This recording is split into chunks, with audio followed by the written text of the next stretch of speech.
thought of writing a book? No. I don't have any stories to tell except the ones that others write. And if it's compelling enough, then I'm happy to tell them, but no, really. I have no imagination, I think. And discipline is definitely not there, so that's out of the question. Yes. Ruskin Bond said that there are more writers than readers. So in this time when people are reading less and less and everybody's addicted to the internet and iPads and all of that, is it a challenge for a writer to sort of gain that, like films have a market, so do books have that extra onus of, you know, involving the readers? How do you, as a writer, is that a huge challenge when you write? To involve the writer? To involve the reader? I think irrespective of whether people are reading or not reading, when you tell a story, it is a challenge.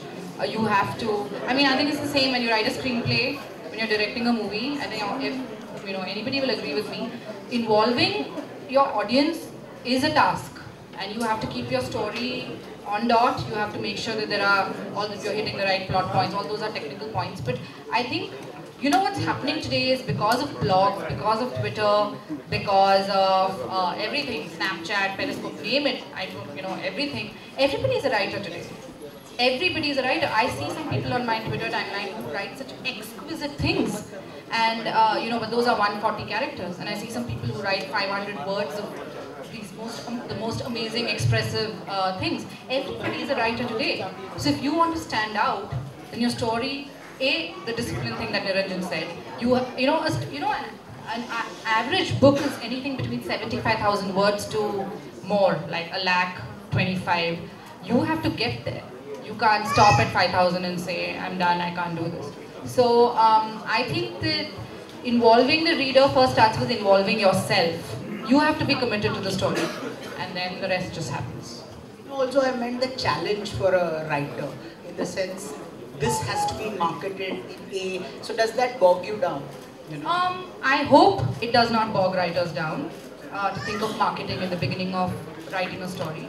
I think if you want to tell a story, you should tell the story.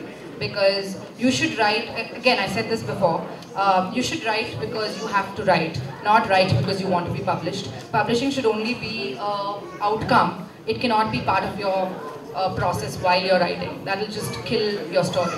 So I'm hoping that you don't have to worry about marketing when you initially start writing.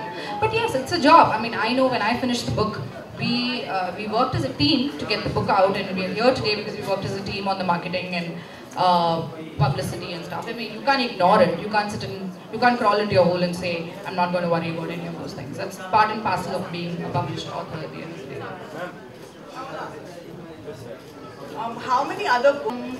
So this book is actually the product of a bigger book that I started and couldn't actually write. That was more deeply entrenched in mythology than this one. I actually created Ardra for that book, and then realized that, hey, I have actually 2 stories here. I don't need to make them 1 story. So that's 1. And then 1, 2, 3 novels. Yeah, 3 novels lying in drafts, which I don't think I'll finish. I think, not bad. Yeah. There's one more person.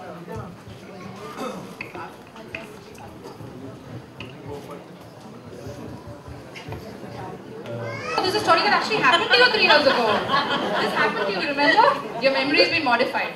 But yeah. So, yeah. So inspiration, yeah, it comes from everywhere, not just from one. So what's your target audience according? Everybody. Please, everybody read the book. There's no target audience. At all. Yeah. One more. Has anybody said you an elder version of Akshara Hassan? That's because of my hair.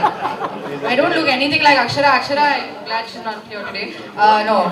Thank you though. Thank you. That's a great compliment. She's really pretty. Thank you, ma'am. There was one other gentleman. Yeah, I can speak over everybody. Yeah, that's everybody can hear me? Yeah. So talking about Instagram and talking about social media, and also mentioning that your favorite writer, one of your favorite writers is Neil Gaiman. We know that you actually have a personal connection with Neil Gaiman. Can you tell us about that? And also, what does he think about dark things? Can you tell us about it? Well, I'm just one of those lucky people who Neil Gaiman follows on Twitter. And he actually wants to read my book, so I will send it to him at some point. But yeah, no, I'll send it to him soon. But yeah, that's about it. Thank you. Last question. Anyone? Someone has a question here. Someone has a question. Listen, everyone's asking a different question and very intelligent questions. This doesn't happen. So are you all Sukanya's friends and have you all been crying? Yeah, we just love you. Sorry, which was your darkest moment when you were writing? And would you share that? Very quickly and briefly, so people are not further bored. I think my darkest moment was, there is a bit in the book with the river of death, where this character has to go down to the river of death to do something, I will not say what. And actually I was writing with Nikita, who's there, in Goa. We were doing a little writing hideout, and she knows that I was so depressed after writing that bit that I needed cheesecake. It was difficult for me. I didn't smile for a whole day. So yeah, that was probably the darkest bit. Thank you guys. Thank you.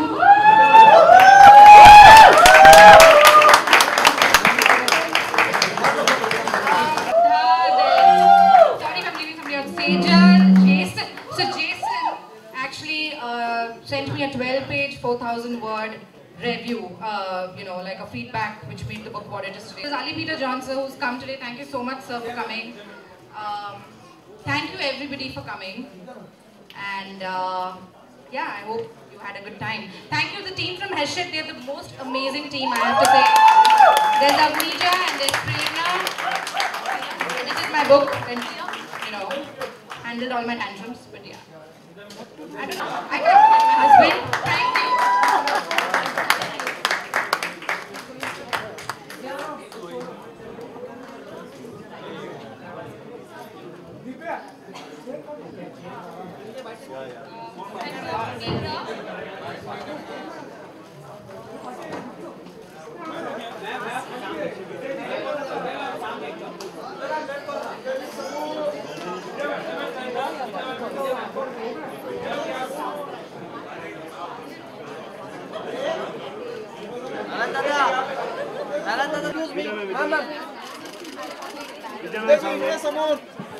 Madam समोर इकडे माझ्याकडे विद्याजी एक second विद्या ma'am अरे रुको यार किल्ली Sunil album बना के भेजना सुनो ना ma'am ma'am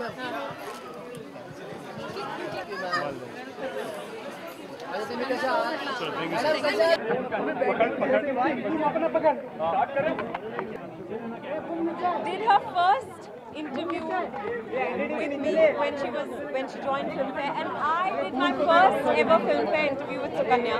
So we go back 10 years, and I've always enjoyed reading her interviews. I even read her first book, and there's no place. Come this side.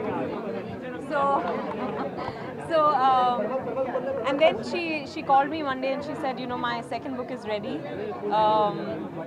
We actually met somewhere at the, I think, Marathi Film Fair. And she said, my second book is ready. I said, wow. And she said, will you launch it? I said, yeah. And then she sent me the copy much later and I started reading it. I'm actually in the process of reading it now and I'm absolutely enjoying it. I haven't read too much of the fantasy fiction genre in by any contemporary Indian writer.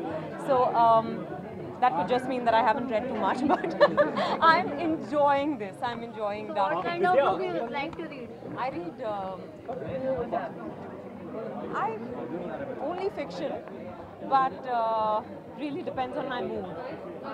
Vidya, you said that at this stage of the career you would like to explore the dark side. If you could elaborate on that, what does that mean and what darkness, what kind of darkness? I think, there is the dark side in each of us, and at some point you begin to realize that however well you think of yourself, the dark coexists with the light.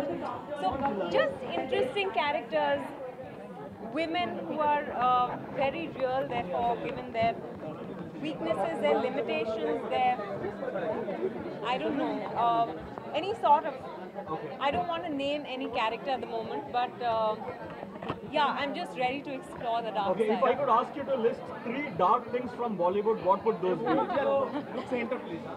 The 3 dark things from Bollywood, studios after shoot. Let's see what else. Parties that only start after midnight. And the third thing is the insecurity that all of us feel from time to time. Oh, it happens for real? Of course, it's human. Everyone feels insecure. And then, you know, I think in this industry, because everything gets written about, I think, you know, every emotion gets magnified. Last question, please. Yeah? Last. Done? Okay. Thank you. Rowan. Yeah.